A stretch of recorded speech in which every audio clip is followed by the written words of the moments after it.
پہاڑی زبان میں اپڈیٹ سنیے۔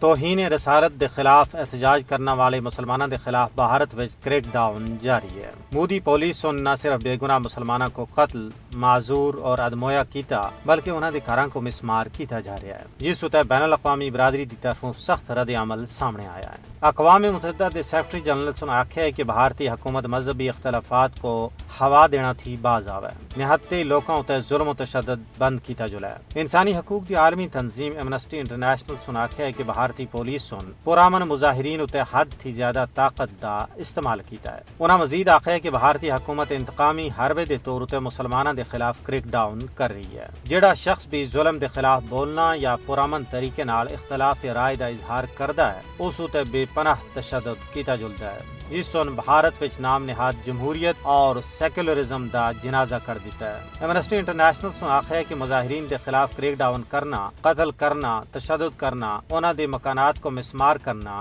انسانی حقوق دے بین الاقوامی قوانین دی صریح خلاف ورزی ہے۔ مودی دی قیادت وچ ہندوستان وچ مسلمانوں دے خلاف نفرت، تعصب، انتقام اور جبر حد تھی ٹپ گیا ہے۔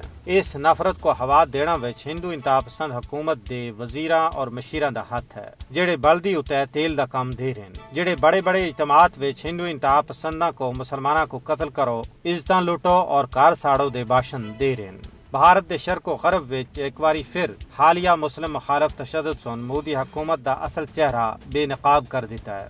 ایک سوچی سمجھی سازش کے تحت مسلمانوں دے گھراں کو مسمار کیتا جا رہا ہے تاکہ انہاں کو خوفزدہ کیتا جا سکے۔ ہندوستان وچ مسلم مخالف تشدد اور نفرت عالمی دنیا واسطے ایک چیلنج ہے۔